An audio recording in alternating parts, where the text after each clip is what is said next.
Để bắt đầu chương trình hội thảo ngày hôm nay thì mình muốn dành một vài phút để mình cũng như là các bạn ở trong hội thảo có thể cùng dành thời gian để giao lưu và tìm hiểu, làm quen với nhau một chút các bạn nha.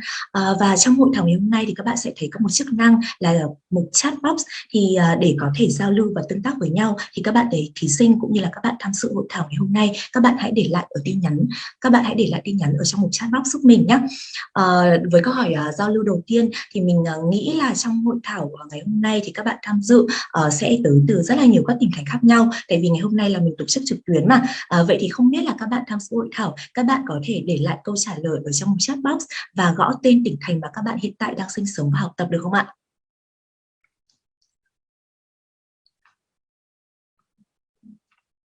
Rồi, hiện tại thì mình đã thấy rất là nhiều bạn đã để lại câu trả lời trong một chat box rồi. Có bạn thì tới từ Hà Nội này, có bạn thì tới từ Nghệ An, Nam Định, An Giang, Đồng Nai, Bà Rịa Vũng Tàu này, hoặc là Quảng Nam, rất là nhiều tỉnh thành khác nhau. Thực sự thì mình rất vui khi đọc được câu trả lời này của các bạn, vì hội thảo đã được nhận được sự quan tâm của rất là nhiều các bạn thí sinh tới từ mọi miền trên Tổ quốc. Rồi, với câu hỏi làm quen thứ hai thì không biết là các bạn tham dự hội thảo ngày hôm nay, các bạn đã đăng ký tham dự kỳ thi IELTS với IDP chưa nhỉ? Và ngày thi của các bạn sẽ là ngày bao nhiêu ạ? Các bạn có thể để lại tin nhắn ở trong một chat box giúp mình được không ạ? Rồi. Mình thấy là rất là nhiều bạn đã đăng ký tham dự kỳ thi IELTS với IDP rồi, và hầu hết các bạn là đều đăng ký tham dự vào tháng 2 hoặc tháng 3. Có bạn thì có tham dự vào tháng 1 nữa, và có một số bạn thì có để lại câu trả lời là chưa có tham dự kỳ thi IELTS.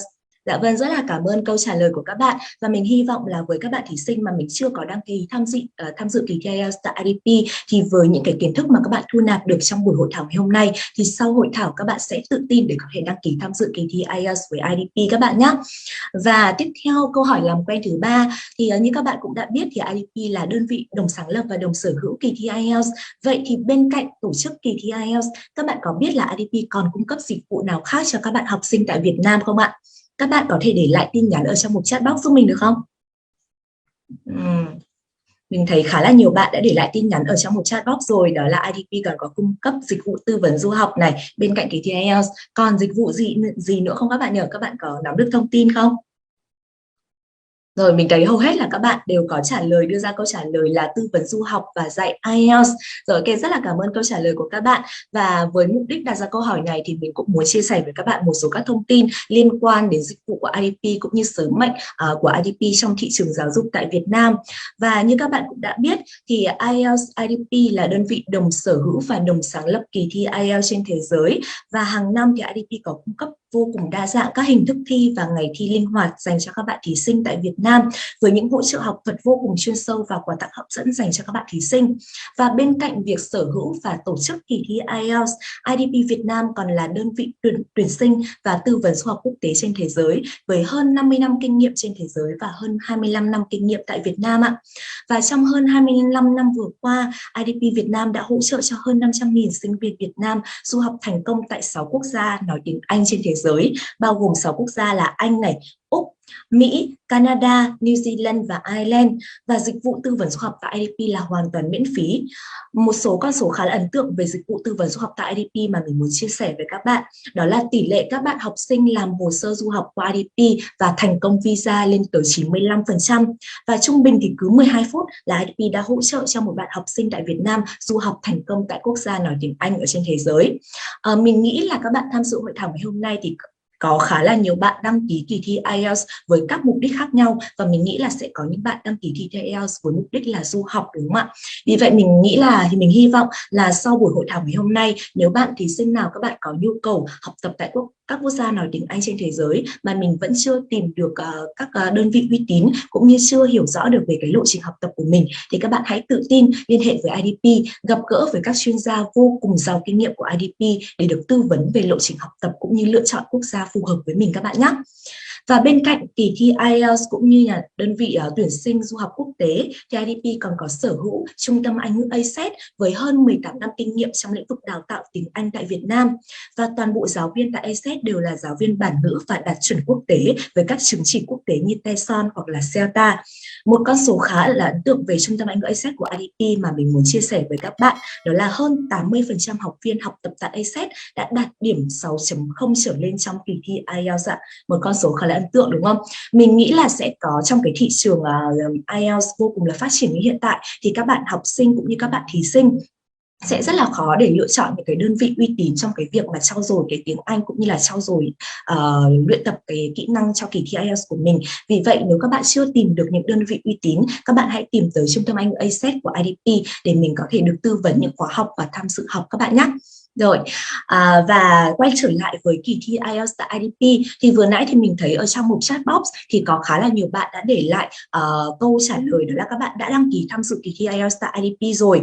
Vậy thì mình sẽ có thêm một câu hỏi nhỏ nữa, đó là không biết các bạn đã đăng ký tham dự kỳ thi IELTS tại IDP, các bạn đăng ký kỳ thi IELTS trên máy tính hay đăng ký kỳ thi IELTS trên giấy đấy? IELTS trên giấy nhỉ? Không biết các bạn có thể để lại câu trả lời ở trong một chat box giúp mình được không? Các bạn đăng ký tham dự kỳ thi IELTS trên giấy hay đăng ký tham dự kỳ thi IELTS trên máy tính tại IDP ạ? Rồi, mình thấy có khá là nhiều bạn đã để lại câu trả lời ở trong một chat box rồi. Có bạn thì đăng ký tham dự kỳ thi IELTS trên giấy và có rất là nhiều bạn đã đăng ký tham dự kỳ thi IELTS trên máy tính. Vậy thì lại thêm một câu hỏi nhỏ nữa dành cho các bạn đã đăng ký tham dự kỳ thi IELTS trên máy tính ạ. Không biết đối với các bạn đã đăng ký tham dự kỳ thi IELTS trên máy tính thì các bạn lựa chọn kỳ thi trên máy tính dựa trên những cái thông tin gì và lý do tại sao các bạn lại lựa chọn kỳ thi trên máy tính nhá. Các bạn có thể để lại câu trả lời ở trong một chat box giúp mình được không? Lý do tại sao các bạn lại lựa chọn kỳ thi IELTS trên máy tính ạ? Dạ vâng, mình thấy rất là nhiều bạn đã để lại câu trả lời rồi và mình thấy là hầu hết các bạn là đều có câu trả lời chung với nhau, đó là kết quả rất là nhanh ạ. Có một bạn thì trả lời với mình đó là chữ của em xấu cho nên em lựa chọn kỳ thi trên máy tính. Rồi, ok, rất là cảm ơn câu trả lời của các bạn. Và những câu trả lời này thì nó cũng nói lên một phần về cái đặc điểm vượt trội của kỳ thi trên máy tính so với kỳ thi trên giấy. Và nhân dịp ngày hôm nay thì mình cũng muốn chia sẻ với các bạn một số các thông tin về kỳ thi trên máy tính tại IDP. Và như các bạn cũng đã biết thì hiện tại IDP có cung cấp 2 hình thức thi IELTS dành cho các bạn thí sinh. Thứ nhất đó là kỳ thi IELTS trên giấy, là kỳ thi truyền thống rồi đúng không ạ? Và thứ hai đó là kỳ thi IELTS trên máy tính. Và IDP rất tự hào là đơn vị đầu tiên tại Việt Nam đem kỳ thi IELTS trên máy tính tới cho các bạn học sinh. Và hiện tại thì đã gần 3 năm kỳ thi IELTS trên máy tính tổ chức tại Việt Nam rồi. Và với những cái đặc điểm vượt trội của mình thì kỳ thi trên máy tính đang ngày càng nhận được nhiều sự quan tâm hơn nữa từ các bạn học sinh. Và đối với kỳ thi trên máy tính này thì sẽ có những ưu điểm vượt trội nào đây các bạn? Thứ nhất đó là kết quả nhanh. Mình cũng đã thấy có một số các bạn đã để lại tin nhắn ở trong một chat box là kết quả nhanh rồi đúng không? Và thực sự là đối với kỳ thi trên máy tính này, khi các bạn đăng ký và tham dự kỳ thi thì kết quả của các bạn sẽ có rất là nhanh, chỉ sau từ 3 đến 5 ngày thôi. Ví dụ như mình lấy ví dụ nhé. Đối với các bạn thí sinh mà tham dự kỳ thi trên giấy thì thông thường là các bạn sẽ cần phải đợi kết quả trong vòng 13 ngày, tức là gần 2 tuần đúng không? Một thời gian khá là lâu. Tuy nhiên nếu các bạn lựa chọn kỳ thi trên máy tính thì thời gian chờ đợi của các bạn đã có chờ đợi kết quả của các bạn đã được rút ngắn hơn rất là nhiều, là chỉ sau từ 3 đến 5 ngày thôi là các bạn đã có kết quả rồi. Vì vậy mình nghĩ là cái ưu điểm này sẽ rất phù hợp với các bạn thí sinh nào các bạn lựa chọn kỳ thi IELTS và đang cần kết quả IELTS gấp để có thể nộp hồ sơ vào các công việc cũng như là mục đích học tập mong muốn của các bạn đúng không ạ? Đó là cái ưu điểm thứ nhất của kỳ thi IELTS trên máy tính. Và ưu điểm thứ hai đó là lịch thi của kỳ thi trên máy tính này là vô cùng linh hoạt, trải dài tất cả các ngày trong tuần. Và nếu như các bạn thí sinh các bạn đã từng xem cái lịch thi IELTS của IDP rồi thì các bạn sẽ thấy là trong khoảng tầm 1 tháng là IDP sẽ chỉ có tổ chức khoảng tầm từ 3 đến 4 kỳ thi IELTS trên giấy thôi đúng không? Còn riêng đối với kỳ thi trên máy tính thì hầu hết tất cả các ngày trong tuần là IDP đều có tổ chức thi. Như vậy là các bạn có thể hoàn toàn lựa chọn rất là linh động các kỳ thi IELTS trên máy tính để phù hợp với cái lịch làm việc cũng như là học tập của các bạn. Đó là đặc điểm ưu điểm vượt trội thứ hai của kỳ thi trên máy tính. Và ưu điểm thứ ba của kỳ thi trên máy tính mà mình muốn chia sẻ với các bạn đó là khi các bạn tham dự kỳ thi trên máy tính thì các bạn sẽ tiết kiệm tối ưu hóa được thời gian của mình hơn rất là nhiều. Lý do tại sao? Đó là các bạn sẽ được tham dự thi cả 4 kỹ năng trong cùng một ngày và tại cùng một địa điểm. Mình nghĩ là cái ưu điểm này sẽ cực kỳ phù hợp với các bạn thí sinh mà ở ngoại tỉnh, mà các bạn chỉ tới Hà Nội hoặc tới các thành phố lớn để tham dự kỳ thi thôi, và ở tại tỉnh thành của các bạn là không có lịch thi. Thì khi các bạn tới các tỉnh thành phố lớn thì các bạn có thể là mình sẽ không có quen thuộc với địa hình cũng như là không có quen thuộc với cái địa điểm thi, thì dẫn dẫn đến việc là có thể là mình sẽ bị lạc đường hoặc là mình sẽ bị lỡ mất cái thời gian thi, đúng không ạ? Như vậy nếu các bạn lựa chọn kỳ thi trên máy tính thì toàn bộ cái kỹ năng của các bạn là sẽ đều thi trong cùng một ngày và cùng một địa điểm. Như vậy là đã tiết kiệm thời gian cũng như là tiết kiệm cái công sức của các bạn hơn rất là nhiều rồi, đúng không? Và như vậy thì ba cái ưu điểm, thứ nhất là kết quả nhanh này, thứ hai là lịch thi linh hoạt và thứ ba là tiết kiệm thời gian. Thì mình nghĩ là với ba ưu điểm này thì chắc chắn là các bạn thí sinh là các bạn sẽ thấy là kỳ thi IELTS trên máy tính rất là phù hợp với mình rồi, đúng không ạ? Có một số các bạn thí sinh có đặt ra câu hỏi với mình, đó là không biết là kỳ thi trên giấy hay là kỳ thi trên máy tính là sẽ tốt hơn. Thì mình xin phép giải đáp với các bạn, đó là sẽ không có kỳ thi nào tốt hơn cả, chỉ có kỳ thi nào phù hợp với các bạn hơn thôi. Ví dụ như có bạn thí sinh thì các bạn đã quen với việc làm bài thi IELTS trên giấy rồi, các bạn không có quen với việc làm bài cũng như là gõ đánh máy, thì các bạn hoàn toàn có thể lựa chọn kỳ thi IELTS trên giấy để đảm bảo cái hiệu quả làm bài ở trong phòng thi của các bạn. Còn đối với các bạn thí sinh, ví dụ như các bạn đang cần kết quả cực kỳ gấp này, hoặc là các bạn đã quen với việc làm bài, thao tác, đánh máy ở trên máy tính rồi, thì mình nghĩ là kỳ thi IELTS trên máy tính sẽ cực kỳ phù hợp với các bạn. Và đặc biệt là như các bạn cũng đã biết, đó là trong vòng hơn 2 năm dịch bệnh vừa qua thì những cái công việc, thói quen về học tập cũng như là công việc của chúng ta là nó đã thay đổi khá là nhiều.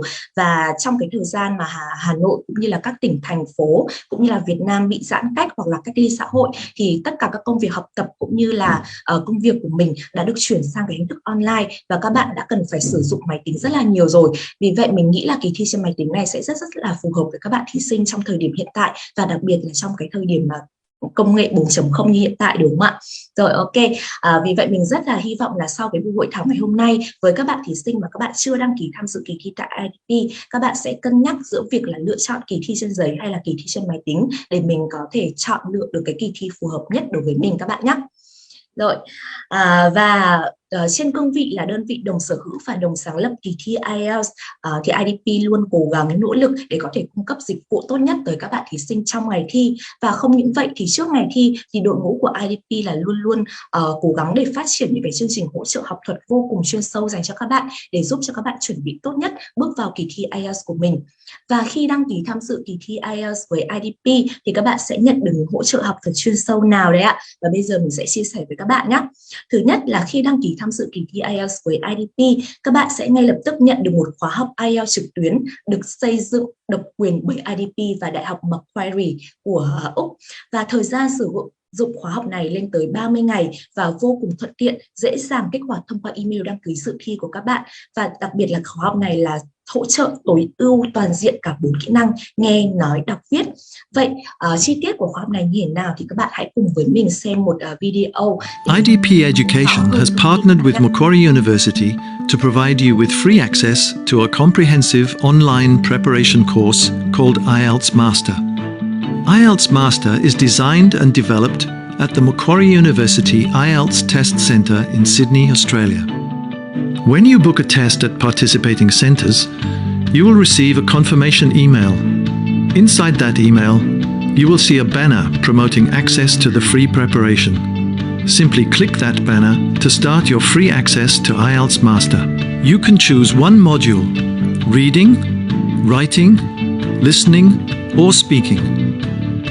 When choosing your one free module, think about which skill you need to practice the most. During your 30-day free access period, you can access your chosen module anytime, anywhere.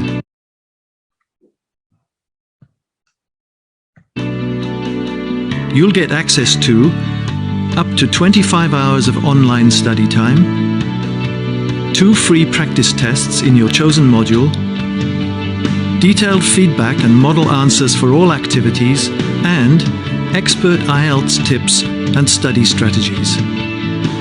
IELTS Master has helped tens of thousands of IELTS candidates around the world to prepare for the IELTS test.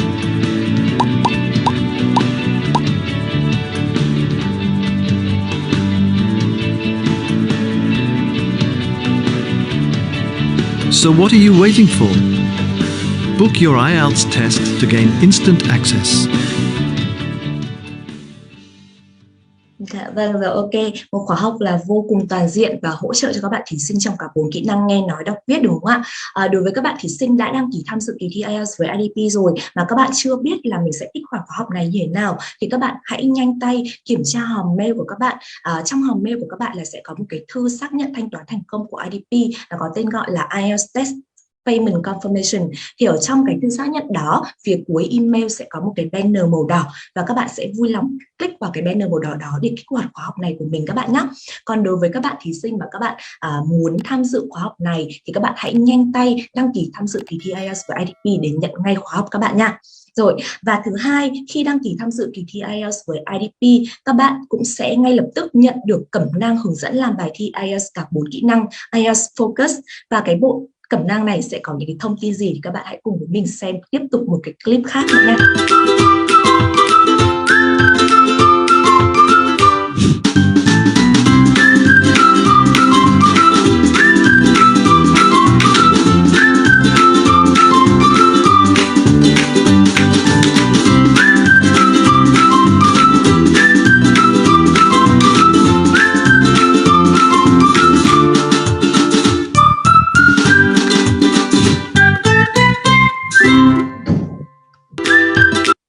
Rồi, và bên cạnh khóa học IELTS online 4 kỹ năng và bộ cẩm nang hướng dẫn luyện thi IELTS 4 kỹ năng nghe, nói, đọc, viết, thì đối với các bạn thí sinh quan tâm tới kỳ thi IELTS của IDP, các bạn hoàn toàn có cơ hội để có thể thỏa sức luyện thi IELTS cùng với nền tảng IELTS Prepare do IDP đồng phát triển và đồng sáng lập. Và đối với nền tảng IELTS Prepare này thì có chứa vô vàn các video và bài viết cập nhật tất tần tật các tips để luyện thi IELTS dành cho các bạn, và đồng thời sẽ có cung cấp các đề thi thử trực tuyến cho cả kỳ thi IELTS trên giấy và trên máy tính. Các bạn hãy cùng với mình xem một clip nữa để tìm hiểu về cái nền tảng IELTS Prepare này các bạn nhé. Are you IELTS ready? IELTS Prepare is your one-stop shop for official IDP IELTS preparation materials. It's easy to personalize your study experience with the world's best support team at your fingertips. We'll help you achieve your desired band score. Rồi, ok. Và như vậy thì mình cũng đã chia sẻ với các bạn một số các thông tin liên quan đến những cái ưu đãi về học thuật dành cho các bạn thí sinh trước ngày thi để có thể hỗ trợ cho các bạn chuẩn bị tốt nhất trước khi bước vào kỳ thi IELTS của mình. Và bên cạnh những hỗ trợ liên quan đến học thuật thì IDP chắc chắn là sẽ có những cái ưu đãi liên quan đến thương mại dành cho các bạn khi mà mình đăng ký kỳ thi IELTS với IDP, đúng không ạ? Và ở trên màn hình của các bạn bây giờ các bạn sẽ thấy là các chương trình ưu đãi về thương mại mà IDP hiện tại đang chạy cho các bạn thí sinh. Thứ nhất là chương trình chinh phục lần 2 nhân đôi ưu đãi. Chương trình này dành cho các bạn thí sinh dự định đăng ký thi lần thứ 2 với IDP để có thể cải thiện điểm số của mình. Và đối với các bạn thí sinh đăng ký dự thi lần 2 với IDP, các bạn sẽ nhận được những ưu đãi đặc biệt hơn nữa để có thể giúp các bạn tối ưu và cải thiện điểm số của mình trong lần thi thứ 2. Và tiếp theo chương trình thứ 2 đó là chương trình đăng ký hôm nay nhận ngay ưu đãi. Các bạn sẽ được book lịch thi IELTS chỉ với 1.400.000 và ngay lập tức là sở hữu chọn bộ luyện thi độc quyền từ IDP. Và chương trình này thì sẽ có hạn chót đăng ký kéo dài từ ngày 31 tháng 1 năm 2022. Và tiếp theo là chương trình thứ 3, đăng ký càng đông nhận quà càng lớn. IDP hiểu là trong cái trường hợp mà các bạn đăng ký thi thì sẽ có rất là nhiều các bạn là bạn bè của nhau và cùng đăng ký thi cùng nhau, đúng không ạ? Vì vậy chương trình này sẽ là dành cho các bạn đấy ạ. Các bạn hãy tận dụng chương trình này, tận dụng cơ hội này để có thể rủ bạn bè của mình tới IDP để đăng ký thi theo nhóm 2 hoặc là nhóm 3 bạn. Thì khi các bạn đăng ký theo nhóm 2 bạn thì các bạn sẽ nhận được voucher quà tặng 300.000 từ IDP. Đối với nhóm đăng ký 3 bạn thì các bạn sẽ nhận được voucher quà tặng 500.000 từ IDP. Vô cùng hấp dẫn, đúng không ạ? Và không những là sẽ có những cái ưu đãi thương mại trước ngày thi, IDP còn có những cái ưu đãi về thương mại sau ngày thi dành cho các bạn thí sinh. Và các bạn sẽ thấy ở trên màn hình của mình bây giờ, IDP trân trọng giới thiệu với các bạn chương trình IELTS Champion, IELTS điểm cao ngôi sao tỏa sáng. Và chương trình này của IDP sáng lập với mục đích là ghi nhận và tôn vinh các nỗ lực của các bạn thí sinh đã đạt được kết quả cao trong kỳ thi IELTS. Và hàng tháng thì IDP sẽ lựa chọn ra 5 bạn thí sinh đạt điểm IELTS overall cao nhất và sẽ trao tặng 5 phần quà tặng vô cùng giá trị dành cho các bạn sau kỳ thi. Dạ vâng, và như vậy thì với những cái hỗ trợ học thuật này và những hỗ trợ liên quan đến thương mại trước cũng như là sau kỳ thi. Vậy thì mình còn chần chờ gì nữa mà không đăng ký tham dự kỳ thi IELTS với IDP, đúng không ạ? Và để đăng ký tham dự kỳ thi IELTS với IDP thì các bạn sẽ có rất là nhiều hình thức. Thứ nhất, các bạn hoàn toàn có thể đăng ký trực tuyến và thanh toán trực tuyến vô cùng tiện lợi trên website của IDP. Và thứ hai, các bạn có thể tới đăng ký trực tiếp tại các văn phòng IDP trên toàn quốc. Và thứ ba, các bạn có thể lựa chọn đăng ký tham dự thi với các đối tác uy tín của IDP trên toàn quốc. Và hiện tại là các lịch thi từ cuối tháng 1 trở đi là vẫn đang có mở đăng ký để cho các bạn đăng ký thi với IDP đấy các bạn ạ. Và để các bạn có thể cập nhật những cái thông tin một cách nhanh nhất liên quan đến lịch thi IELTS cũng như các chương trình ưu đãi và các chương trình hội thảo vô cùng thú vị cũng như là hữu ích cho các bạn, thì các bạn hãy follow 3 kênh thông tin chính của IELTS IDP các bạn nhé. Thứ nhất đó là website của IELTS IDP tại ielts.idp.com. Thứ hai đó là kênh YouTube của IELTS IDP Việt Nam. Và thứ ba là fanpage của IELTS IDP. Khi các bạn follow 3 kênh thông tin này thì các bạn sẽ có thể cập nhật những cái thông tin liên quan đến lịch thi này cũng như các chương trình ưu đãi và các chương trình hỗ trợ học thuật dành cho các bạn một cách nhanh nhất và để mình có thể nắm được các thông tin vô cùng cập nhật trước khi tham dự kỳ thi IELTS của mình ạ. Rồi, ok, và như vậy thì trong thời gian vừa rồi thì mình cũng đã chiếm sóng khá là lâu rồi, và với những cái thông tin và mình vừa mới chia sẻ cho các bạn thì mình hy vọng là sẽ có ích cho các bạn trong cái quá trình sắp tới là các bạn sẽ lựa chọn đăng ký kỳ thi IELTS với IDP các bạn nhé. Và bây giờ không để mất thời gian của các bạn thêm nữa thì mình sẽ cùng trở lại với nội dung chính của buổi hội thảo ngày hôm nay. Đó là các bạn sẽ được gặp gỡ với chuyên gia IELTS của IDP, thầy Justin Peck, để cùng với thầy lắng nghe những cái kinh nghiệm làm bài cũng như là tối ưu hóa điểm thi IELTS trong 2 kỹ năng là listening và reading ạ.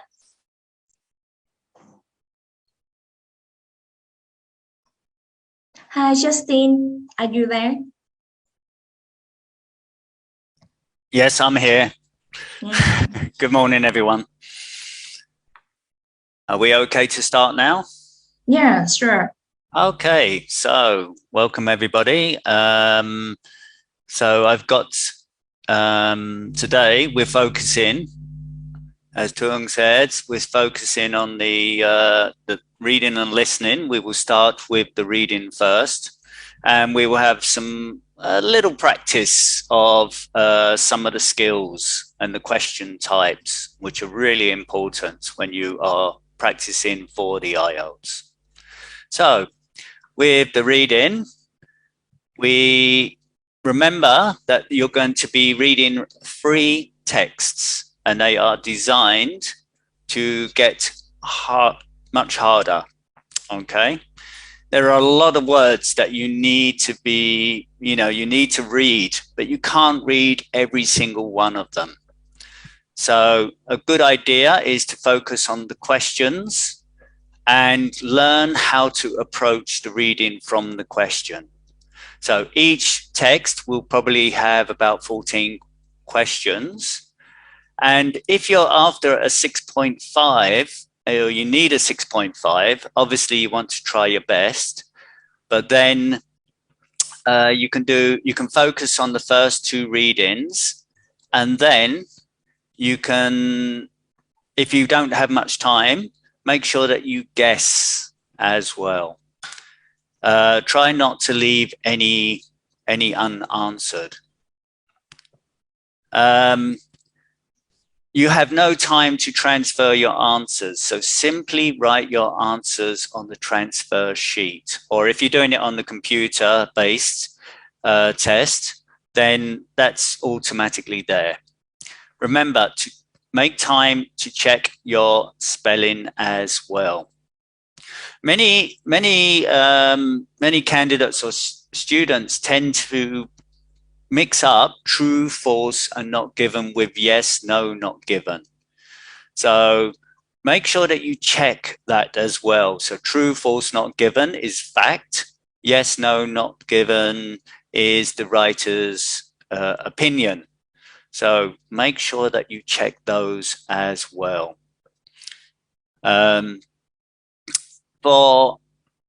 To take in more information when you're reading, instead of focusing on the little information that you need, make these are paragraph headings. So read like the topic sentences, skim down, and not every single word.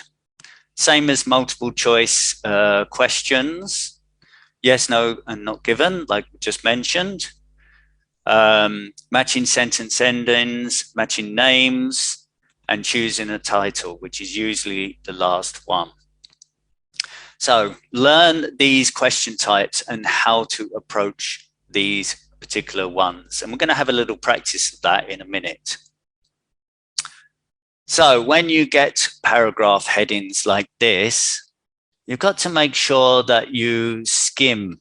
So focus on, for many of you, focus on the paragraph. So skim the paragraph and then look at the options here.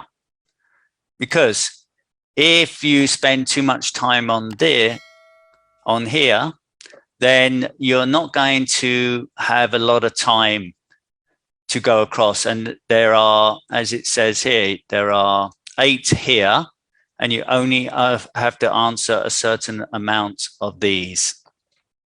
So, for example, skim paragraph 1, look at your options, and then if you're not sure, just move to paragraph B. Now, you should spend about a minute or a minute and a half on each one.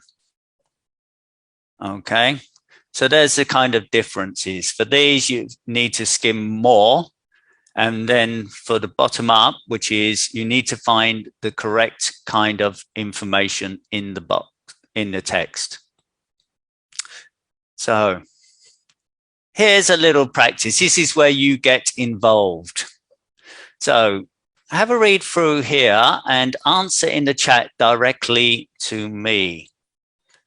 Okay, see if you can answer. So you focus on the main information there. So skim the title, the topic sentence, and then look at the options below on here.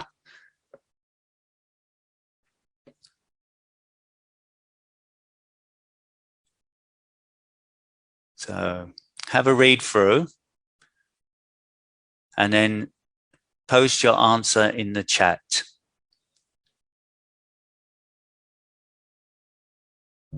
Okay, we're getting some answers. It's good to see some, and there's a lot of very similar answers, so that's always good. Yeah. Okay, another 10 seconds.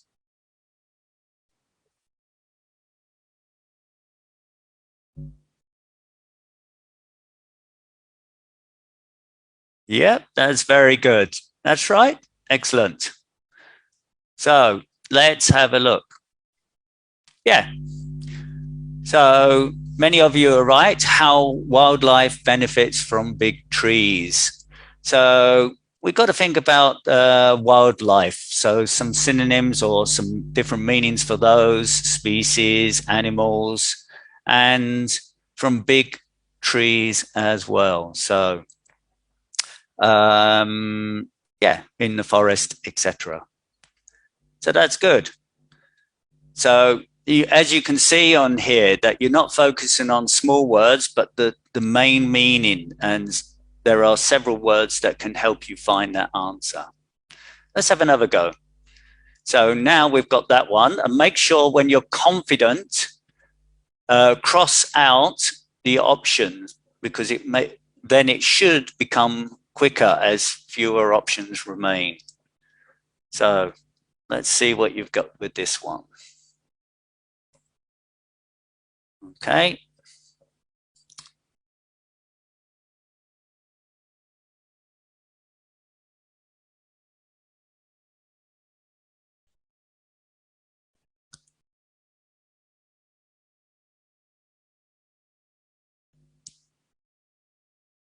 Okay. Getting the same answers, quite a few. That's good.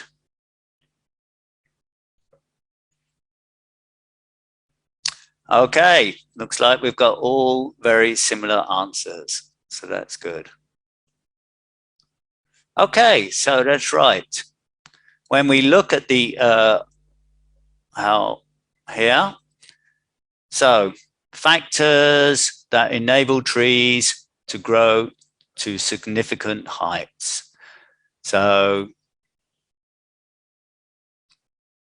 we can see they have genetic capacity to grow really big. So there's to significant heights. To achieve this, the right place, good growing conditions. So that's right. Okay, there we are. Someone mentioned why would the one before wasn't free in the previous one. We don't have much time to go through it, but don't forget there will be similar kind of answers, similar ones to each other. So we must focus on the main part of the question or the option there. Okay, and one more go. Then it's a little bit longer for this one.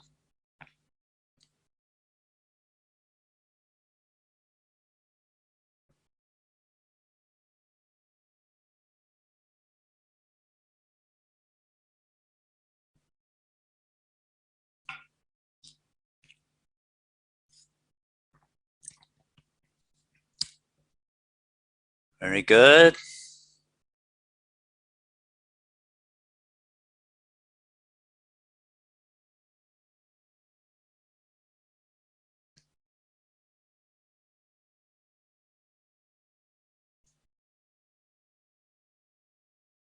Okay, good. Lots of the same answers.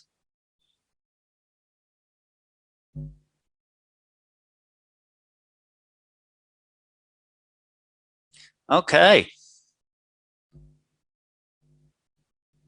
So there we are. So number 2, how other plants can cause harm.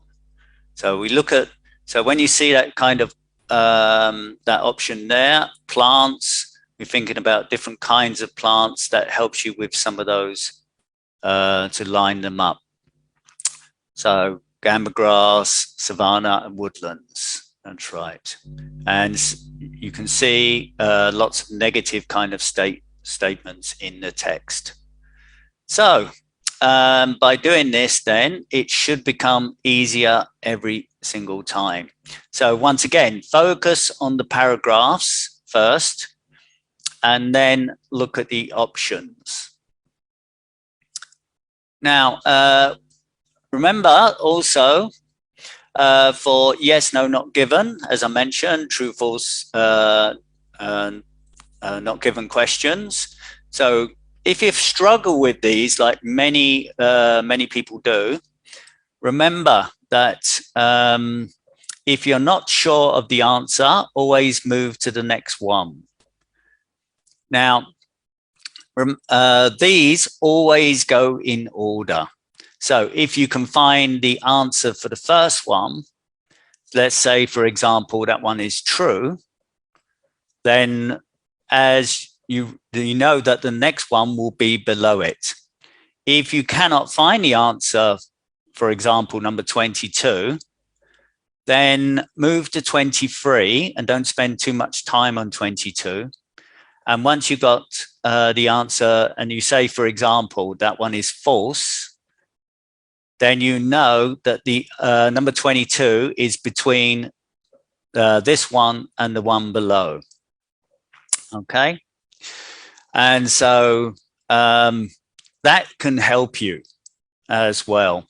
Don't forget, sometimes you have not given and not given, but remember the kind of mistake that many students tend to have is remember that not given is no information on this, whereas false, it's the opposite. So if you struggle in this, when you've practiced, go to the answers, and generally in lots of the IELTS practice books, they just tell you if it's true, false, or not given. So if it's not given, go back to the text and work out why. All right, so here's a little example. So we can see that archaeologists went back to the site to try and find the missing end of the boat. So lots of readers might go search for the excavated northern end was explored, and think, oh yes, it must be true. But then they don't read around it. So the possibility of returning, but practical and financial difficulties were insurmountable. So in that case, the answer is false. We give another example here. Evidence found in 2004 suggested that the Bronze Age boat had been used for trade. So archaeological evidence, and we think, oh, we're in the right area, was beginning to suggest that Bronze Age community straddling the channel, brought together by the sea rather than separated by it. So you might go, oh, okay. But then we look at it and we go, was this boat used for trade? And it doesn't show us. And although the text implies trade did exist at the time, there is nothing in the text saying what the boat was used for. So the answer is not given. So, and once again, if you go into the answers, try to work out, because that will help you in the future for this kind of question. So let's have a little practice of this one. Okay, so you can find the answer in there. And once again, have a little practice with this. See if you can find the answer.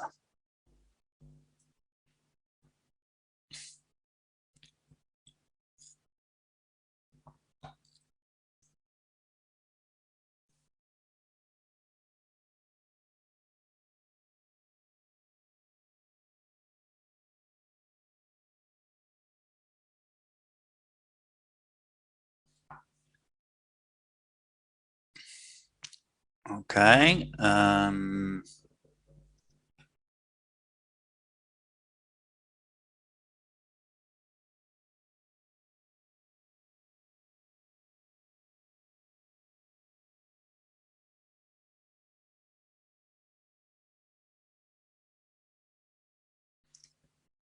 Okay.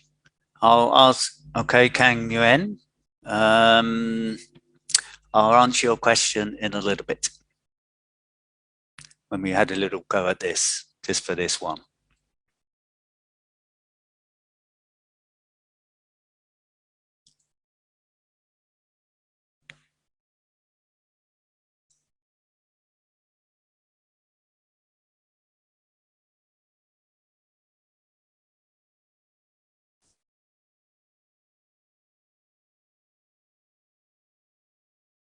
Okay.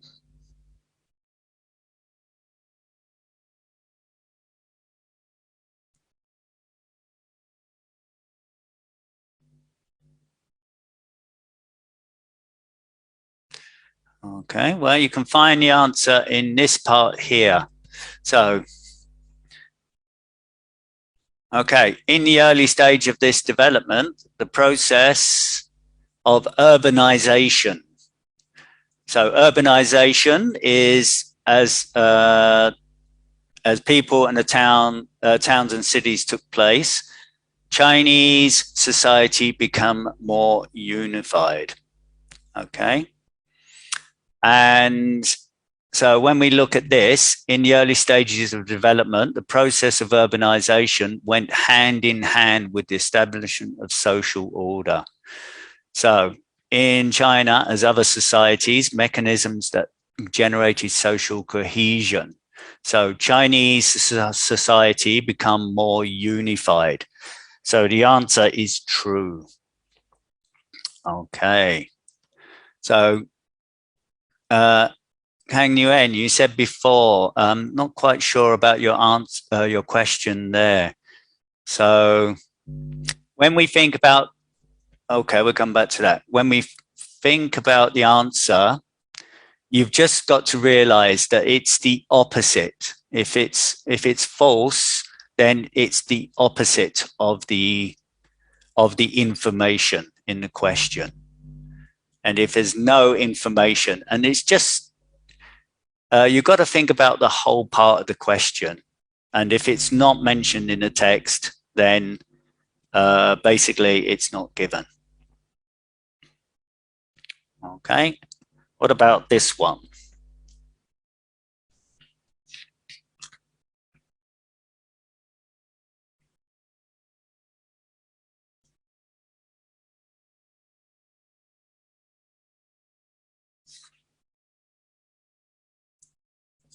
Okay, got some answers. Okay, yeah.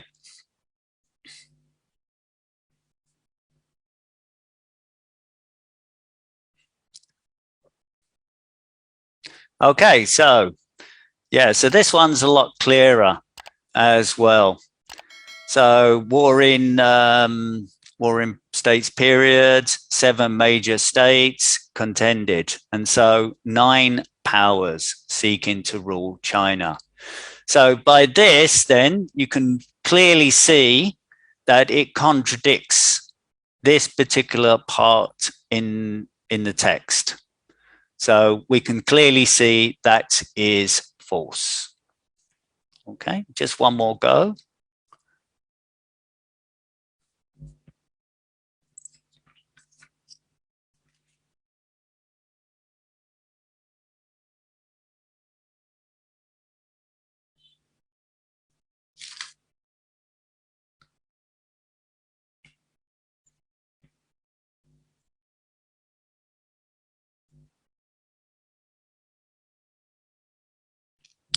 Okay, all good.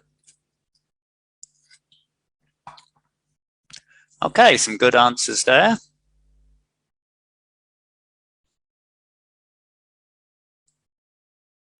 Okay, so yeah, the answer is not given. So iron was introduced in China towards the end of the period. Okay, so for this, we don't know if it was from outside, that it was introduced from outside of China. Okay, so it might have come from actually in China itself. So that's why it's not given. All right. And multiple choice. So when we think about multiple choice for these, basically, once again, it goes in order. So when we have we have certain options here. So it's important to really focus and understand these parts of the question, these options for you. And so, for example, this is in the first paragraph, this is in the second paragraph. So it just shows you that it all will go in order. And once you realize that, it's a lot easier to find. So you need to find, when you part the question, if it doesn't mention the first paragraph, and then you look for the parts that said like Montreal study. So you go down and you find that part. And so you must understand the actual area, you know, the main part that's linked with this. Okay, so let's have a little go with this. And you can find your information in here.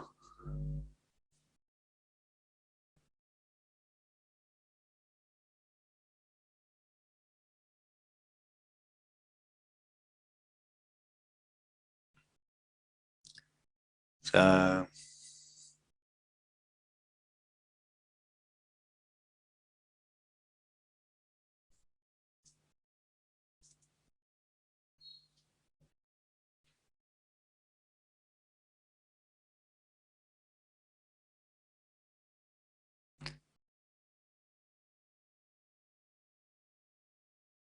any guesses? Okay.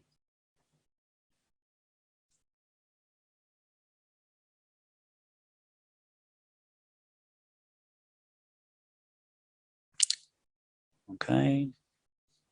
Another 10 seconds.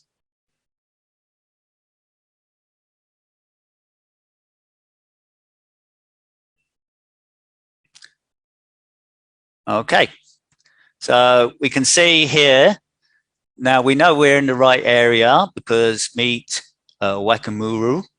There we are, Wakamuru from this industry is a waist high bot.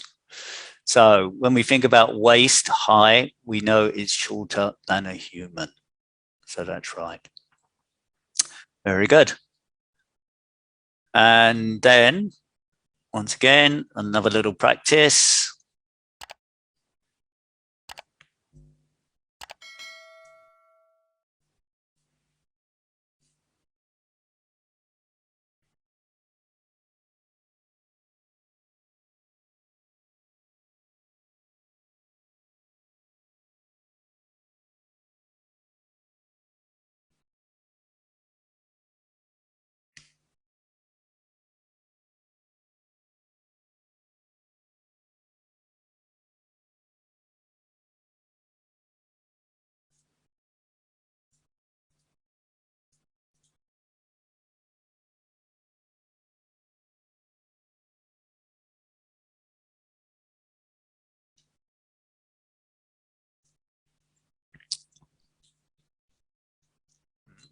Okay, a bit mixed opinion here.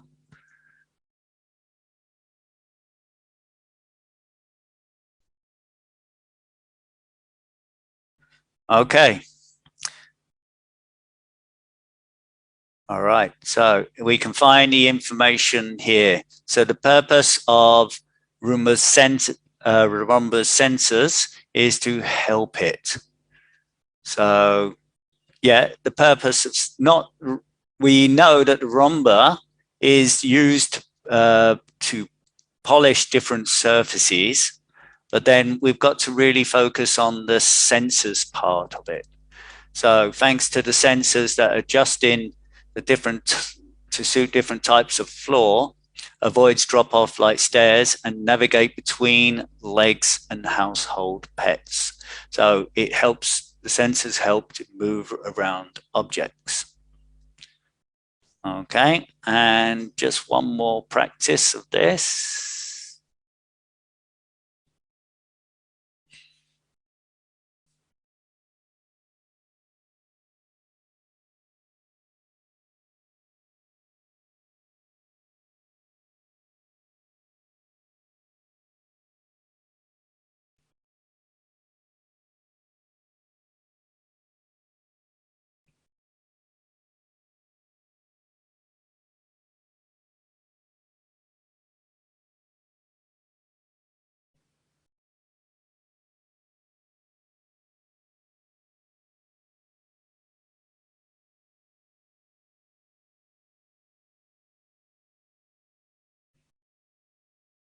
Okay, very good.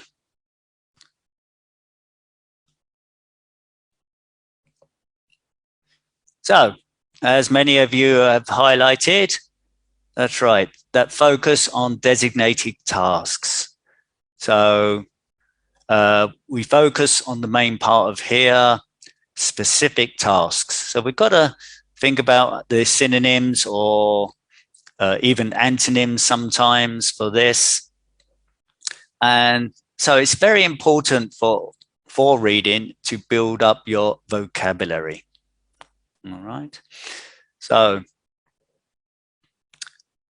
very good. So remember that in the questions, these ones are in the same order as the passage. Okay.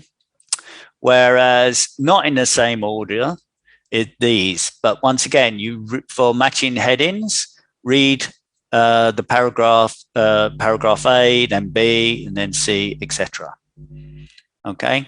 Some of these may not be in order. So table completion, summary completion, diagram, flow chart, and table completion. So if you, so I often say, yeah, that for the more information, you don't need to know every single word, right? Use grammatical cues to identify the part in the text. and use the organization of the text to find out where to read. I always recommend this. It doesn't mean that you should. I would say that you should really practice with these. I've trialed this on several classes, and paragraph headings, yes, no, not given, multiple choice questions. It tends to work a little bit quick. Students tend to work a little bit quicker on these, and that does help. Just try it yourself. Okay.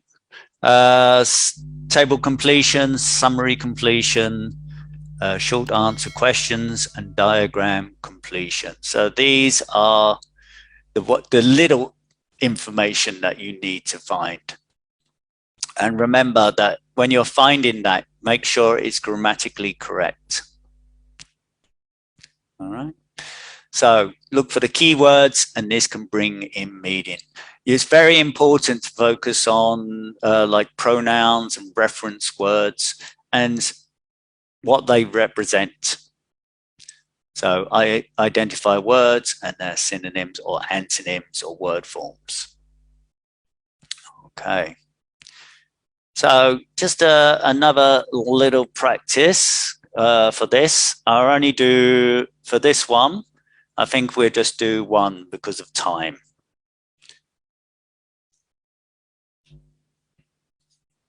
See if you can find.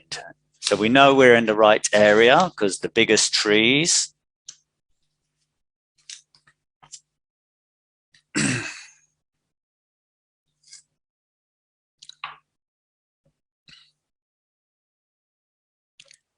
Yep, that's good.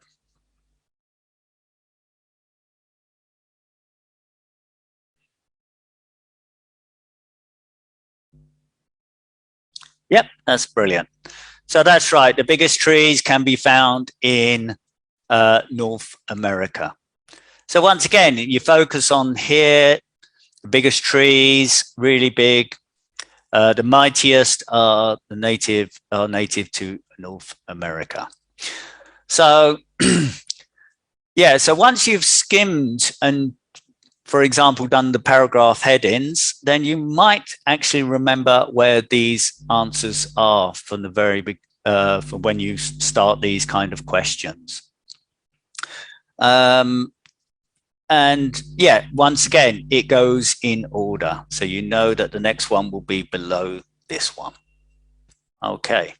Now we haven't got time to keep doing this. So basically, the IELTS reading is testing for your knowledge in grammar. You must recognize why the answers are wrong, and this should improve your understanding of the text. Many of the answers are linked to grammar. Identify how the keywords change in the sentence and focus on that. See how hedging, like the may, possibly, could, and how they impact the answers as well. Many of you may not know the words, but don't stress about that. Don't forget, you won't be able to use your phones, so make sure you really learn the word and how it's used. Think of possible synonyms, and word forms, and collocations. Notice these italicized words. They can sometimes be a clue as well. Look around the word and become aware of the text and the clues in the actual text. Okay. Now, to improve, generally, not just for the IELTS, practice skimming skills. So once again, focus on like the topic sentence, skim through it, focus if there's a concluding sentence, and looking for like cause and effect as you're going down. Also the scanning skills. So once you find the particular words that you need. Focus on different kinds of articles. So like for Time magazine, National Geographic.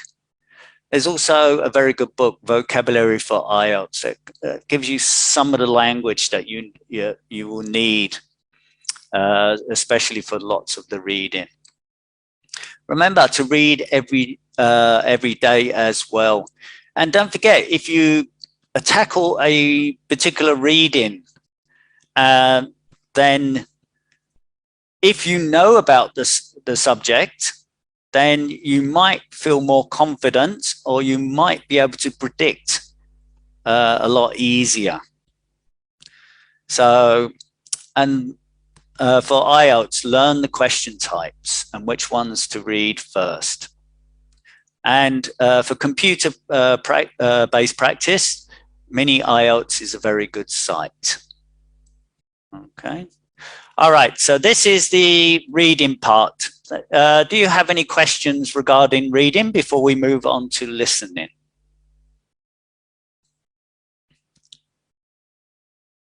So reading, any questions into the chat, please, so I can see them.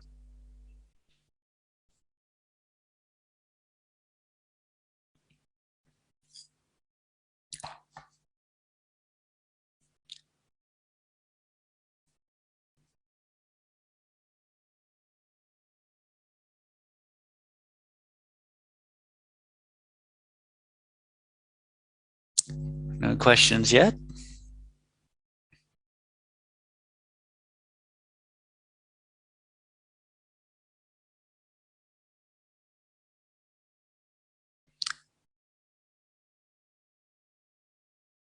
Okay, a little bit how to do the headings title quickly.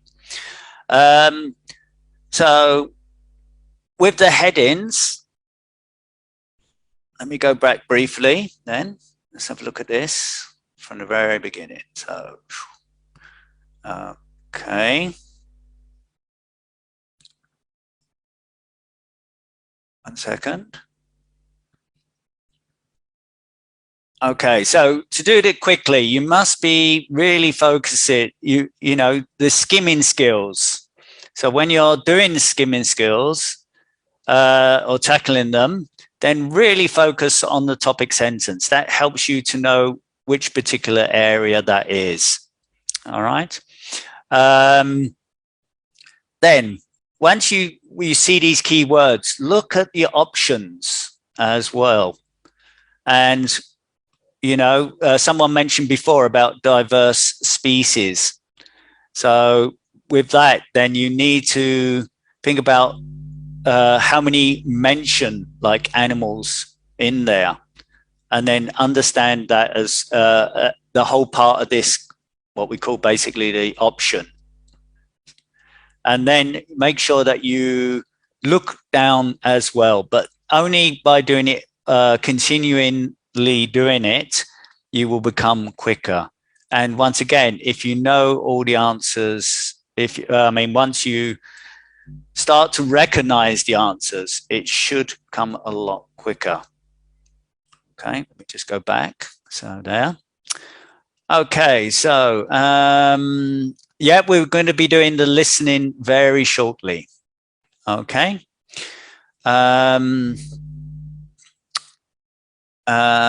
Some of the articles, newspapers to practice for reading skills. I generally like reading The Guardian online, but there are many different newspapers.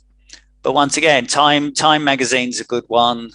National Geographic. It's a very similar kind of language that they use. Right, that's a good point. Someone mentioned about Huyan Lee said about NG. You can write NG. You can write T or F, but I would recommend writing it in full. The reason being is that sometimes if you write T and it's not that clear, then it can look like an F sometimes. So I would generally write them in full. NG is fine. How to improve the score in multiple choice questions.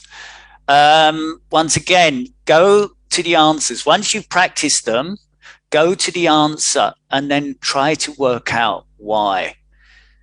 unless you analyze the question, it's really hard to see, you know, how to kind of tackle it. So go to the answers. If it says, like, for example, C, go back to the reading. And if you were wrong, work out why as well. Highlight all the parts like I did in the PowerPoint. And that helps you to see it much clearer. And by practicing as well, it will really help. Okay.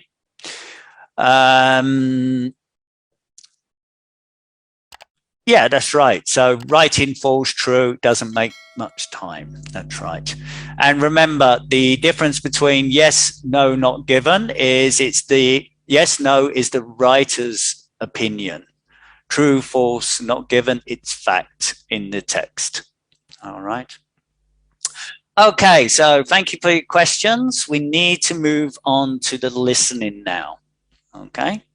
So once again, we're going to have a little practice of this. So once again, when we have lots of small information that you need to fill in. So this is for all listening, but also for IELTS. So try to remember small information while listening, especially recognize the word differences and the key words. Recognize key transitions in a discourse, so the linking words. Remember grammatical relationships between sentences. And use stress and intonation to help identify words. So this is very important because remember that in section 2, what they call parts now, section 2, and section 1 and section 3, there are more than one speaker. So and they often use intonation and stress for that.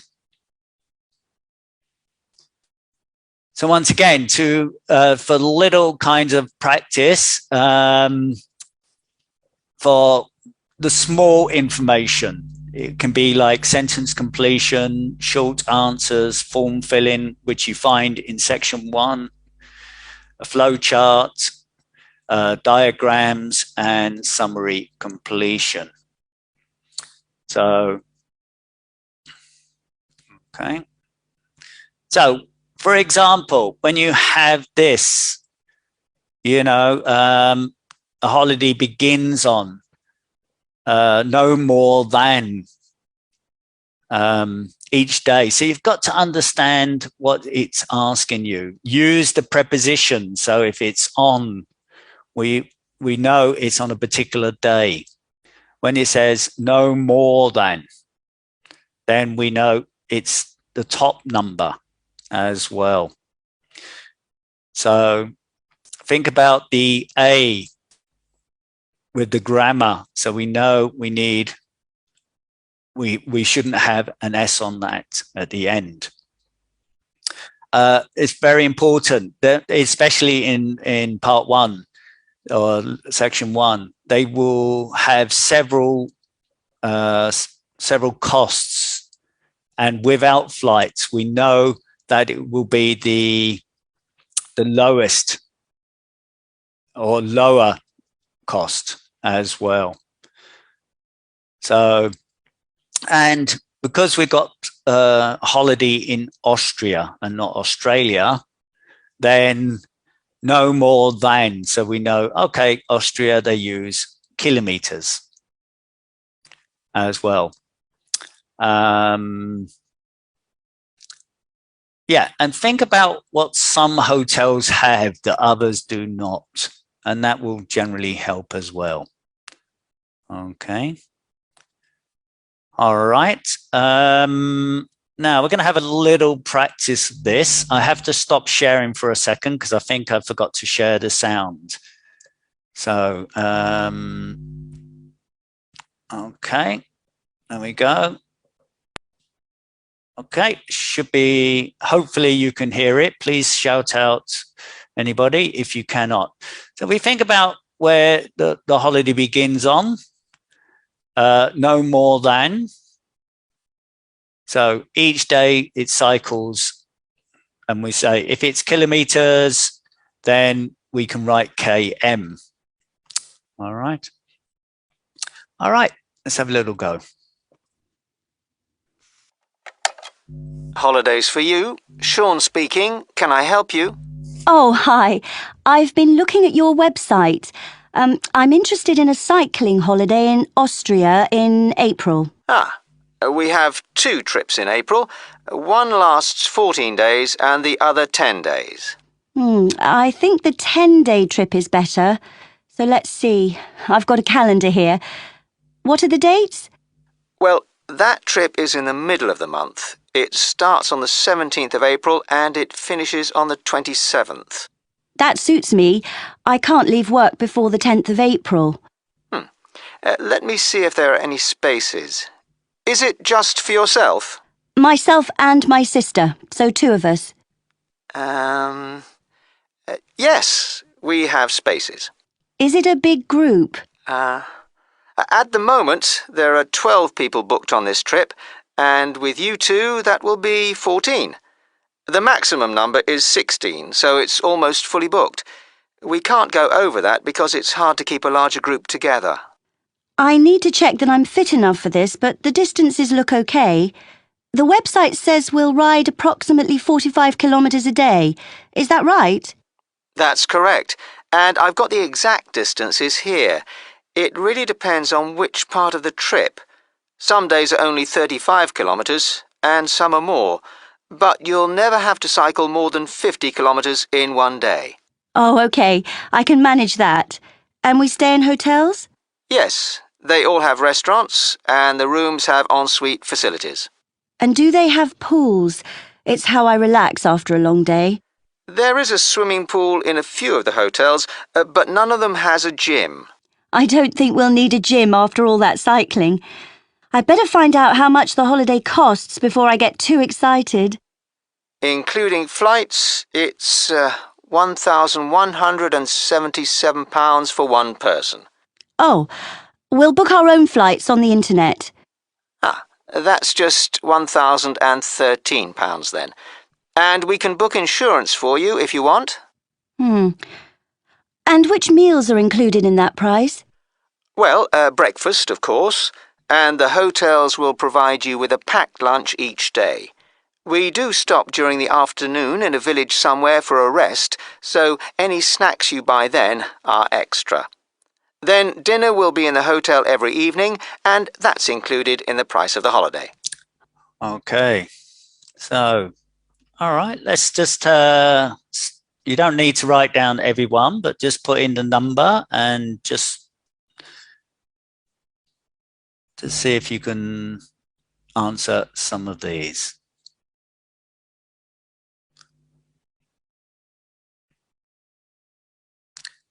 Okay.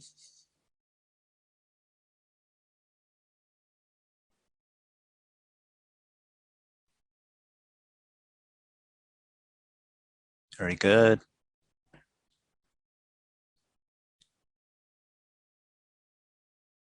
Yeah, so altogether doing very well.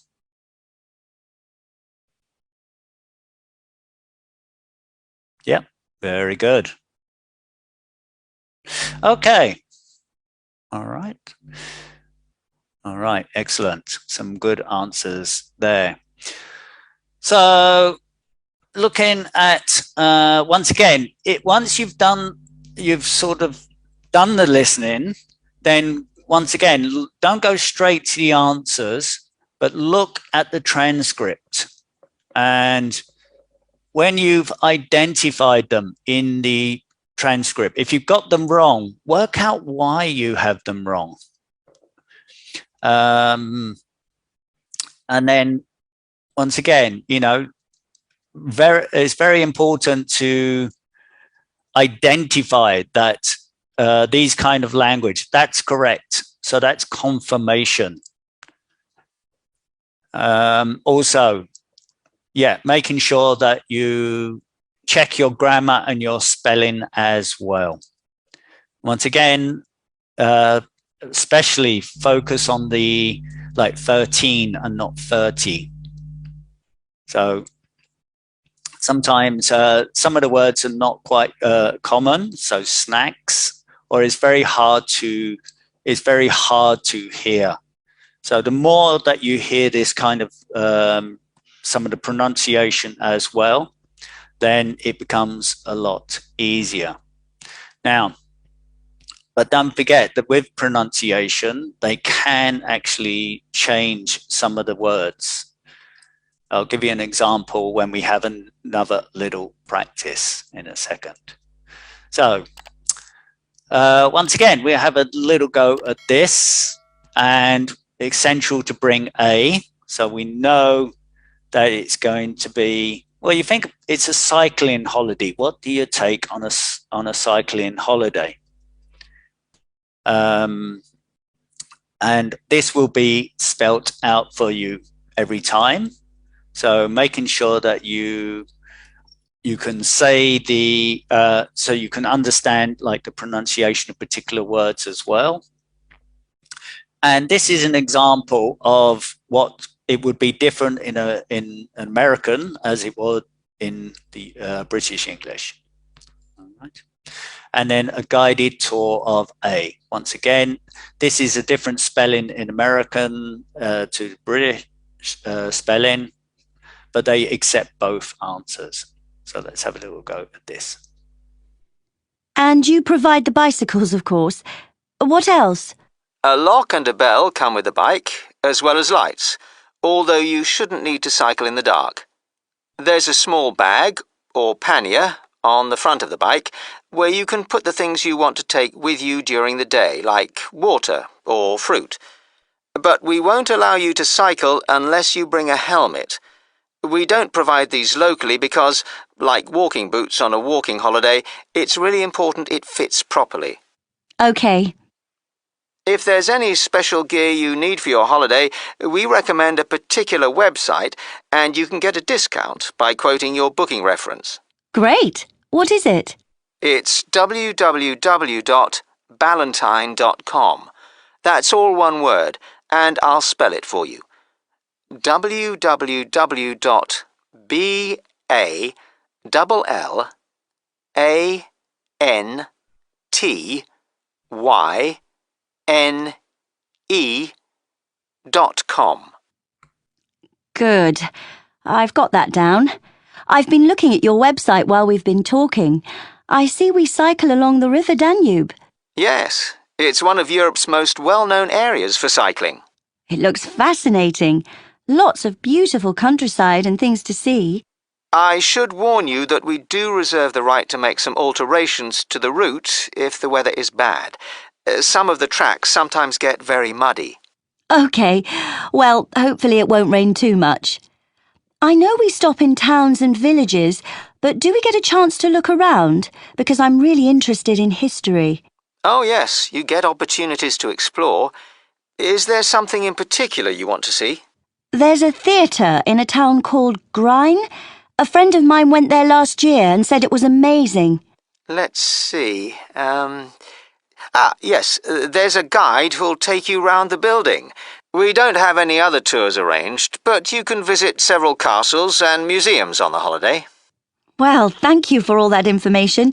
I'd like to book that then. Right. Well, I'll just... Okay, so, yeah, some answers already in there. I'm not saying if it's correct or not.